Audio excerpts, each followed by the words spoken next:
So earlier this week in a sales meeting, two of our guys had their biggest month ever. One made $107,000. The other one made $72,000.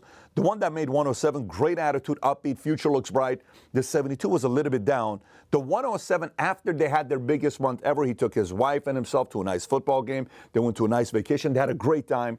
The 72, after having a record-breaking month, was back to business as usual, and it was kind of down a little bit. So this led to one of the best sales meetings we had in this year.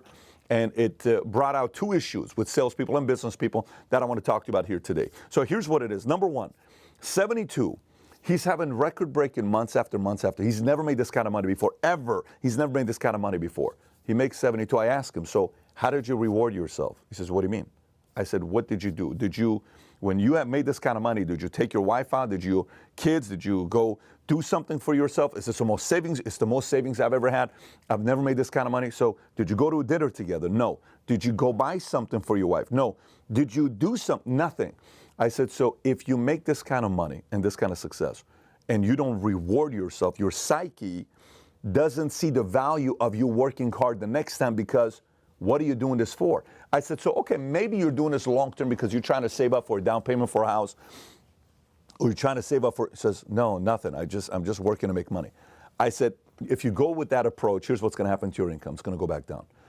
There has to be a reward to it when you're making this kind of money. If you don't, your enthusiasm will go away. You got to take your wife out to dinner, $400 dinner. Did you guys do that? No. Take your kids out to a nice little park, have a good time with them all day. Did you do that? No. Go get yourself something nice, maybe a nice watch, maybe a nice suit, nice something that you like. Is there anything you want? Yes. Have you done that? No. I'm not telling you to go buy a $25,000 Rolex because you haven't made that kind of money. I'm not telling you to go buy a Ferrari. I'm not telling you to go buy an R8.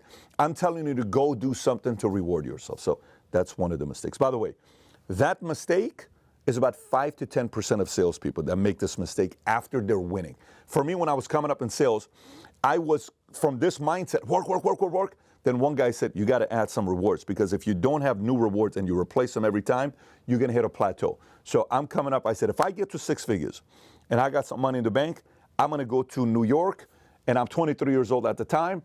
I'm going to stay at the hotel. I want to watch a ball drop, and I want to spend $3,000 at Saks. Boom. I hit that number by 24, 25.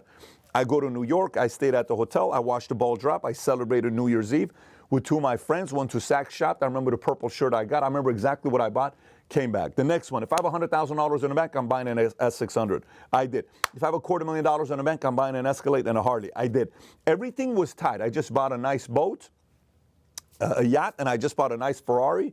SF90, both of them are 7-figure toys, but they're both tied to net worth and savings, because that's the reward and punishment. But let me give you the other side, which is 90% of people in sales and business. When I'm coming up, and I'm 22, 23, 24, we're in the sales office together, obviously got a group of people. We go in there on Monday morning and we say, guys, here's what I want us to do this week. What's that? Let's put a number that if we hit it Saturday night, we go have the time of our lives. Let's put a number that if we hit it Sunday, we're going to go watch a Laker game.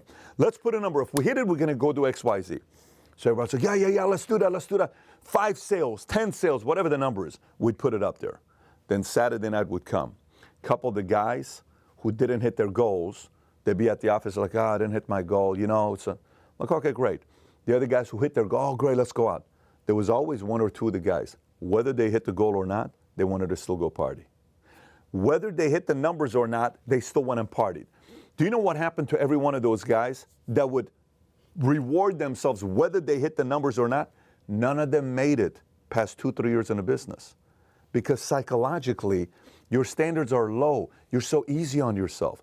And so you're like, well, I deserve it. You don't even know. I worked. I tried my best. Yeah, in the NBA, if you try your best and you don't win a championship, they don't give you a championship ring just because you tried your best.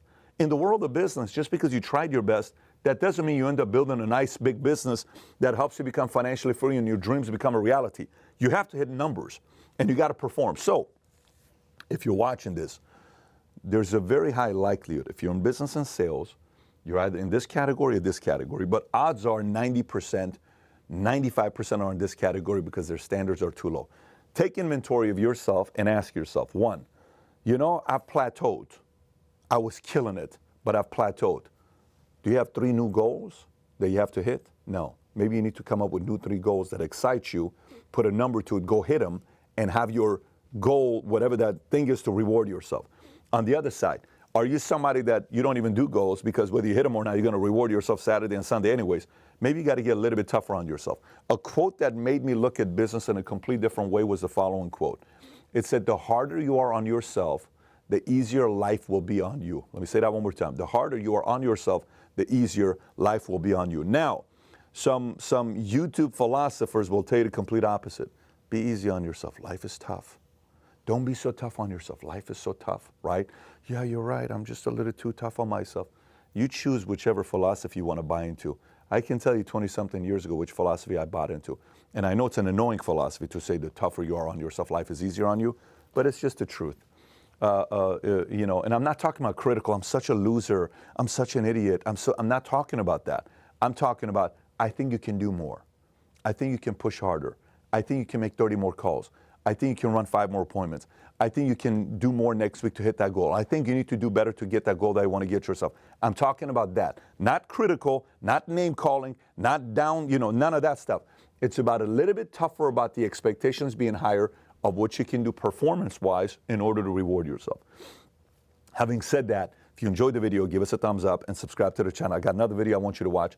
It's 10 enemies of success. If you've never seen this video before, 10 enemies of success, you may want to click and watch this here. Take care, everybody. Bye-bye.